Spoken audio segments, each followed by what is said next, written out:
வணக்கம் தோழர்களே. நம்ம சங்கி சீமான் இருக்கார்ல, அதாவது சங்கி என்றால் தோழன், அந்த சங்கி சீமான் ஏதோ பெரிய சாகசம் பண்ற மாதிரி நினைச்சுக்கிட்டு, ஏதோ பெரிய தத்துவம் பேசுற மாதிரி நினைச்சுக்கிட்டு, அறிவுபூர்வமா பேசுற மாதிரி நினைச்சுக்கிட்டு போய் நல்ல தேன் கூட்டுக்குள்ள கைய விட்டான். இப்ப தேன் கூட்டுக்குள்ள கைய விட்டா சும்மா விடுமா?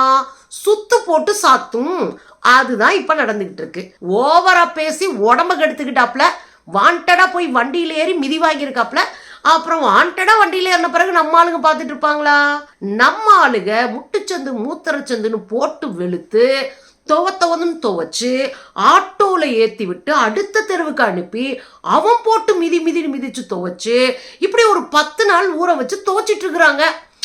சிக்கிட்டோமே, அதை சரி பண்ணிட்டு ஓடுவோமே அப்படின்ற அறிவு மனுஷனுக்கு இருக்கும். இந்த மாதிரி ஜந்துக்களுக்கு இருக்க வாய்ப்பு இல்லைல்ல. அது மேலும் மேலும் தன்னை அடி வாங்குறதுக்கான களத்தை அமைச்சுக்கிட்டே இருக்கு.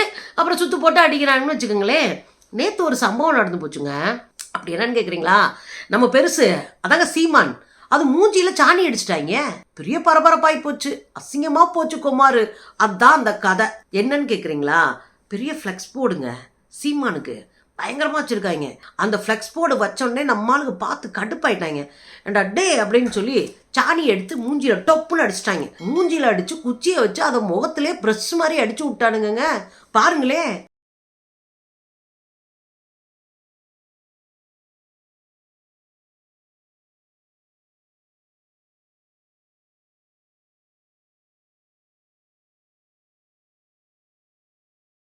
பாத்தீங்களா? ஆக பெரியாரை தொட்டால் சாணியடி நிச்சயம். நமக்கு இதுல எல்லாம் உடன்பாடு இல்லை. இது இல்ல அரசியல் அப்படின்னு தான் நம்ம சொல்லி கொடுப்போம். ஆனா இந்த சில்லறைகளுக்கு கழிசடைகளுக்கு இந்த மொழியில சொல்லும் போது புரியுதுங்களா? அதுக்காக அப்பப்ப ட்ரீட்மெண்ட் இப்படின்னு கொடுக்க வேண்டியிருக்கு. அது ஒரு பக்கம் நடக்கட்டும். இன்னொரு பக்கம் பத்திரிகையாளர் சந்திப்புல சீமான் கதறன்னு கதறி இருக்காரு. ஒரு சின்ன பையன் போய் நிக்க வச்சு சுத்து போட்டு கேள்வி கேட்டிருக்கான். அதுல என்னன்னா கோவமாயிட்டாரு. என்ன பார்த்து கேள்வியா? ஏன் சீமான் என்ன மேல இருந்து கூச்சவரா? கேள்வி கேட்டா பதில் சொல்லியா? அதுல பாத்தீங்கன்னா உனக்கு என்ன பிரச்சனை? ஏன் அவருக்கு என்ன பிரச்சனை? கேள்வி கேட்டா நீ ஏன் கத்துற? பதில சொல்லு. நீ பத்திரிகைக்காரன், நான் கேள்வி கேட்ட நான் பதில் சொல்லுவேன். சரி, அத்தானே கேட்டாரு. பத்திரிகைக்காரனா நின்றுட்டு தானே கேள்வி கேட்கிறாரு, பதில் சொல்லு. நீ தர்க்கம் பண்ற. இவர் ஒரு பெரிய அறிவுஜீவி, இவர்கிட்ட போய் தர்க்கம் வர பண்ணுவாங்களாம். இதுவே வாட்ஸ்அப்பில் வர வதந்தி எல்லாம் உண்மை நம்பி வாந்தி எடுத்து வாயிலே மிதி வாங்கிட்டு உட்காந்துருக்கு. இதுகிட்ட போய் தர்க்கம் பண்ணுறாங்களாம். பெரியார பேசணும்னா இப்படி வா அப்படிலாம் மறந்துடுவாங்களா? உன மாதிரி 100 பேரை பார்த்து தானே இங்கே மக்கள்லாம் நிற்கிறாங்க அரசியலா. அதுலேயும் சொல்கிறாப்புல, ஒரு தலைவர்கிட்ட, எந்த தலைவர்கிட்டையாவது இப்படி தர்க்கம் பண்ணியிருக்கீங்களா அப்படின்னு கேட்டார். எனக்கு நெஞ்சுலி வந்துருச்சுங்க. தலைவர்கள்ட்ட தர்க்கம் பண்றதை பத்தி பேசலாம், நீ ஏன் பேசுற? தலைவனுக்கான எந்த தகுதியும் இல்லாத ஒரு தற்குறி நீங்க ஏங்க பேசுறீங்க? தலைவனை பற்றி இந்த இடத்துல நீ நேர்மையானவரா இருந்தா, அறிவு சார்ந்தவரா இருந்தா, தெளிவானவரா இருந்தா, வழிநடத்தக்கூடிய தலைவனா இருந்தா, அந்த பையன் கேட்ட கேள்விக்கு பக்காவா நிறுத்தி நிதானமா முகத்துக்கு நேரம் பதில் சொல்லியிருக்கான். இல்ல ஓம் பாஷையிலே கூட பக்காவா பதில் சொல்லிக்கலாம். இங்கதான் நீ ஒளரி கொட்டி வச்சிருக்கியே. கேள்வி கேட்டதுக்கு ஏங்க நான் இவ்வளவு கேள்வி கேட்டேன், நீங்க அதெல்லாம் பத்தி பேச மாட்டீங்க அப்படின்றாரு. அதுக்கெல்லாம் ஆதாரம் இருக்கு ஜி அப்படின்னு அந்த பையன் சொல்லிட்டான். அதுக்கெல்லாம் ஆதாரம் இருக்கா? அப்ப ஏன் இதுக்கு மட்டும் கேக்குறீங்க அப்படின்னு பொலர்னாரு பாருங்க. முடித்தான் சீமா. இதை வச்சுக்கிட்டு தான் இது உருட்டிட்டு கிடக்கு. இதுல என்னன்னா, சீமான் இருக்கார் இல்லையா, திராவிடத்தையும் பெரியாரையும் ஒழிப்பதுதான் என்னுடைய முதல் வேலை, என்னுடைய லட்சியம், என்னுடைய அரசியல் சொன்னார்ல. முதல்ல கடுப்பானது நாம் தமிழர் கட்சியை சேர்ந்த இளைஞர்கள். நிறைய இளைஞர்கள் சமூக வலைத்தளத்துல கடிதத்தை போட்டு விட்டுட்டு நாங்க உங்க கட்சியோடு பயணிக்க மாட்டோம் அப்படின்னு எழுதி கொடுத்துட்டு போயிட்டான்.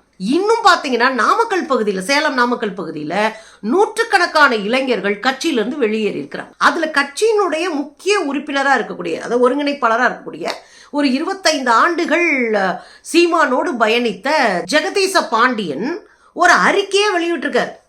இது தப்புனேன்னு சொல்றதுக்கு போன் பண்ணா எடுக்கணும். போனை எடுக்கலன்னு அவர் வெளியே அறிக்கையா வெளியிட்டு ஒரு பெரிய அதிர்ச்சி ஆகி போச்சு. ஆனா அவர் பேசினதுல சன் டிவிக்கு கூட ஒரு இன்டர்வியூ மாதிரி கொடுத்துருக்காரு, போனிங் இன்டர்வியூ கொடுத்துருக்காரு.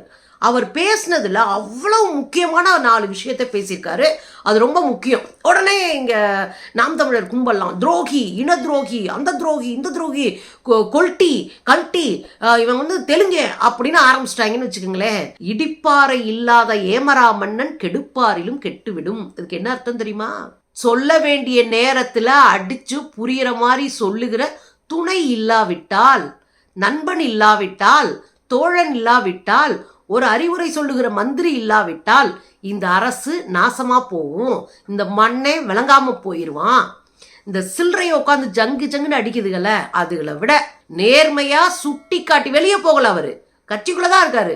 ஆனா நேர்மையா சுட்டி காட்டுறாருல, இந்த ஜனநாயகம் தான் ஒரு கட்சியை வாழ வைக்கும். அவரு பேட்டி கொடுக்கும்போது நிறைய கேள்வி கேட்டாங்க. முக்கியமான ஒரு பதில் சொல்றாரு. ரஜினியை பார்க்க போனார் இல்லையா, இந்த ரஜினியை பார்த்துட்டு ரவீந்திரன் இந்த மோதிரத்தை போட்டு ஸ்ட்ரிங் ஆபரேஷன்ல சிக்கினாரே, வால்ரேட்டு RSS வாயில வந்ததெல்லாம் கருத்து கணிப்பு புள்ளி விவரம்னு புள்ளிக்கிட்டு உட்காந்துருப்பாரு. அதே பீஸ் தான் இப்போ சீமானோடு நெருக்கமா இருக்கார். ரஜினியை பார்த்துட்டு வந்தோடனே இந்த ரவீந்தர் கூட சீமான் நெருக்கமா இருக்காரு. இப்ப இந்த தம்பி ஜெகதீச பாண்டியன் என்ன சொல்றாருன்னா, சீமானோடு நெருக்கமா இருக்கிறாரு, அதுதான் எங்களுக்கு ஒரு அச்சத்தை கொடுக்கிறது. சீமான் எங்கேயும் மூளையை கழுவி விட்டு அவர் இந்துத்துவா பக்கம் திருப்பிடுவாரோ என்று நாங்கள் கவலைப்படுகிறோம். ரொம்ப முக்கியமான இடம். சீமான் இவ்வளவு ஊக்கதுக்கமா பேசுறானா ஒன்னு பொட்டி வாங்கியிருப்பான், இல்லையா உங்களுக்கு வேலை வாங்க நீங்க செஞ்சு கொடுங்க, ஒரு பெரிய அளவுல உங்களை கவனிச்சு விட்டுறோம் அப்படின்னு அவங்க பேச வச்சிருப்பான். 2வது விஷயம், ரவீந்திரன் மூலமா பார்ப்பன சங்கிகளோடு டையப் வச்சுக்கிட்டு மேலிடத்துல பொட்டி வாங்கியிருப்பான். இது எல்லாமே காசுக்கு அடிப்படைதான். இதுக்கு அந்த பிள்ளைங்க பயப்படுறாங்க. ரஜினியை பார்த்தது எங்களுக்கு பிரச்சனை இல்லைங்க, ஆனா ரஜினியை பார்த்துட்டு வெளியே வந்து நின்றுட்டு சங்கி என்றால் தோழன்னார்ல, அதுதான் பேர் அதிர்ச்சியை ஏற்படுத்துச்சுன்றாரு ஜெகதீஷ். சங்கி என்றால் தோழன், இதெல்லாம் சங்கிகளுக்கே தெரியாத ஒரு அர்த்தம். இன்னொரு முக்கியமான கேள்வி நம்ம கூட அடுத்தடுத்து கேட்டுக்கிட்டு இருந்தோம். நீ பிஜேபியோட பி டீமா பேசுற, உன்னை யாரோ இயக்கிக்கிட்டு இருக்காங்க, உன் பின்னாடி இருக்காங்க, அதேதான் அவரு கேட்கிறாரு. இவர் யாரோ வெளியே இருந்து இயக்குறாங்களோ அப்படின்ட்டு பயப்படுறோம் அப்படின்னு சொல்றாரு. ரொம்ப முக்கியமான இடம், சீமானின் பெரியாரையும் திராவிடத்தையும் ஒழிப்பேன்னு சொல்றது அவர் தமிழ் தேசியத்தை உயர்த்தி பிடிக்க வளர்க்கறதுக்கு உதவாது. இது RSS பிஜேபி சங்க பரிவார் கும்பலுக்குத்தான் உதவும் அப்படின்னு சொன்னார். இது ரொம்ப முக்கியமான இடம். திரும்ப திரும்ப நம்ம அதான் சொல்றோம். நட்பு முரண் பகை முரண் 2 இருக்கு. நட்பு முரண் நம்ம சண்டை போடுவோம், ஒரு கட்டத்துல விட்டு கொடுக்க மாட்டோம். பகை முரண் பகைதான். RSS பிஜேபியோட சேர்றதுக்கு வழியல்ல, நமக்கு அவன் பகைவன், அதுல தெளிவா இருக்கிறோம். அதுதான் நட்பு முரண் பகை முரண். இந்த கும்பலுக்கு எந்த அறிவும் இல்லை. சுட்டி காட்டுறவனை பிடிச்சி அடிச்சு துவச்சுக்கிட்டு இருக்கிறாங்க. அந்த ஆளு கட்சியை விட்டு போகாம உள்ள உட்காந்துட்டு கேள்வி எழுப்புறாரு. அதை வந்து பயங்கரமா எழுதுறாங்க, துரோகி கொல்ட்டு கில்ட்டுன்னு எதை வேணாலும் எழுது, இதான் உண்மை. நீ ஆரிய பார்ப்பன கைக்கூலியா மாறி இருக்க அப்படின்றத உங்க தம்பிகள் அச்சப்படுறாங்க, சந்தேகப்படுறாங்க. அதுக்கு மிகப்பெரிய விடை கிடைச்சு போச்சு நேத்து. ஏற்கனவே இதை பேசின உடனே அண்ணாமலை ஓடி வந்து பெரியாரை பெண்களை வைத்து இழிவா பேசின பிறகு ஓடி வந்து என்கிட்ட ஆதாரம் இருக்கு, சாயந்தரம் ஆதாரத்தை கொடுப்பேன். 4 நாள் ஆயிப்போச்சு, இன்னமும் ஆதாரம் கிடைக்கலையா அண்ணாமலைக்கு? வாய் புளிச்சதோ மாங்காய் புளிச்சதோ அடிச்சு விட்டுட்டு போற இல்ல, இன்னுமா கிடைக்கல உனக்கு? சரி, அண்ணாமலை வரமாட்டான், அது நமக்கு தெரிஞ்சதான். அது ஏற்கனவே எக்ஸல் சீட்டை ஆட்டி ஆட்டி பொய் சொல்லிட்டு தெரியும். இந்த பக்கம் பாத்தீங்கன்னா நம்ம அக்கா தமிழிசை படார்னு உள்ள ஊடுருவி எங்க கருத்து தாங்க சகோதரர் சீமான் பேச ஆரம்பிச்சிருக்க. சகோதரர் சீமான் எங்க கருத்து தாங்க பேச ஆரம்பிச்சிருக்காரு. உங்க கருத்தை இன்னைக்காமா பேசுறாரு? அவர் என்னைக்கோ பேசிட்டாரேம்மா, ரொம்ப நாளைக்கு முன்னாடியே பேசிட்டாரு. ஏன்னா சுவராஜ்யான்னு ஒரு பத்திரிக்கை, அந்த பத்திரிக்கை ஒரு சங்கி பத்திரிக்கை, RSS பத்திரிக்கை, அவன் 2016 கொண்டாடி கட்டுரை எழுதியிருக்கான்ல, பாருங்களேன்.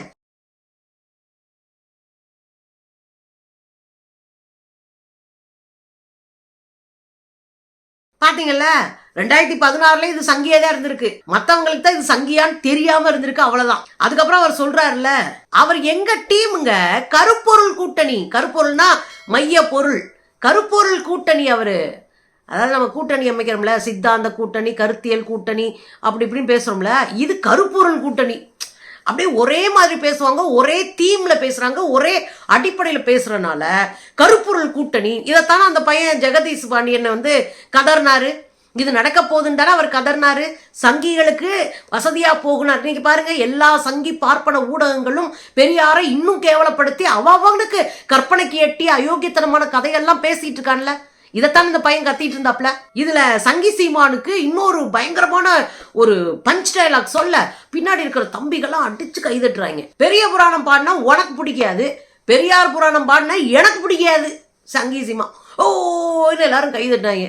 எனக்கு பயங்கரமான சிரிப்பு வந்துருச்சு. டே மொக்க பீஸு, உனக்குலாம் மூளையே இல்லையா? கடுகளவுக்கு மூளை இருக்கவனாவது இப்படி பேசுவானா அப்படின்னு எனக்கு தோணுச்சு. பெரிய புராணத்தை நீங்க நல்லா பாடலானே, நல்லா தாளத்தோடு இசை போட்டு பாடலாம். ஆனா 63 நாயன்மார்கள் குறித்து எனக்கு எல்லா கதையும் தெரியும். உங்களுக்கு தெரியுமா? இல்ல வாயிலே உழலாகி விட்டுட்டு இருக்கீங்களா? 63 நாயனார்கள்ல மானக்கஞ்சார நாயனார் அப்படின்னு ஒரு நாயனார் இருக்க தெரியுங்களா? அவங்க பொண்ணுக்கு கல்யாணங்க. கல்யாண மணக்கோலத்துல இருக்க அந்த பொண்ணு பேரெல்லாம் போட மாட்டாங்க. ஏன்னா தியாகம் பண்றவங்க யார் பேரையும் போட மாட்டாங்க, இவங்க பேர் மட்டும் வந்துடும். அது வேற விஷயம். அந்த மானக்கஞ்சாரனாருடைய பொண்ணு மணக்கோலத்துல இருக்க ஒரு சாமியார் வர்றாரு, காலில் விழ வைக்கிறாங்க. உடனே அந்த நீளமான முடியை பார்த்த சாமியார் கேட்குறான், இதுல எனக்கு பஞ்சவடி செஞ்சு கொடுக்கணும், அதனால இந்த 6 அடி கூந்தலை வெட்டி கொடு, 8 அடி கூந்தலை எவ்வளோ சம்திங் வெட்டி கொடுன்ட்டான். வெட்டி கையில் கொடுத்துருச்சு அந்த பொண்ணு. இந்த சாமியாருக்கு ஈவ இருக்க வேணாம், அது போல மணக்கோலத்தில் நிற்கிது. அதை வாங்கி முப்புரி நூலாகவும் பஞ்சப்படி இருக்கையாகவும், பஞ்சவடினா இருக்கையும் கூட சொல்லலாம், அதாவும் போட்டதா அவங்க 63 நாயன்மார்கள் புராணத்தில் சொல்லப்படுது. இதெல்லாம் கொண்டாட முடியுமா? அடுத்து இவர் பரவாயில்லங்க, இன்னொருத்தர் இருக்காரு, அவர் பேரு இயற்பகை நாயனார். இயற்பகை நாயனார்னா இயற்கைக்கு எதிரானவராக இருக்காரு.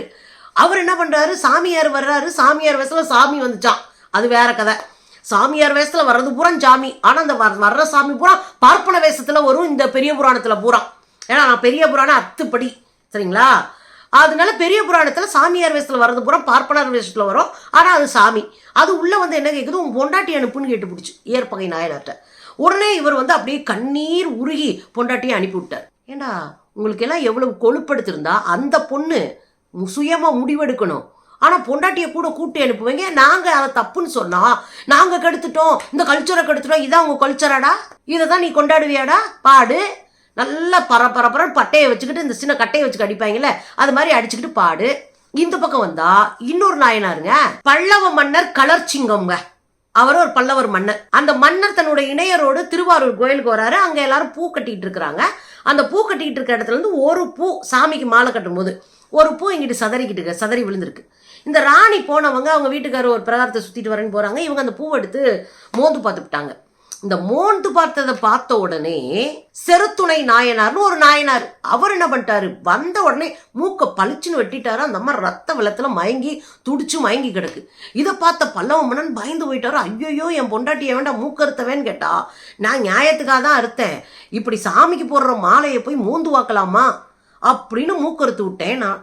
உடனே அவர் இந்த பிழை பெரிய பிழை, சிவபாதகம் ஆகாது, அப்புறம் என்ன பண்றோம், முத பூவை கையில தானே எடுத்தா, அப்ப கையும் சேர்த்து விட்டு, இவன் மூக்க வெட்டியிருக்கான், இவன் கையை வெட்டியிருக்கான், இது ஒரு புராணம், இதுக்கு பேரு பெரிய புராணம்.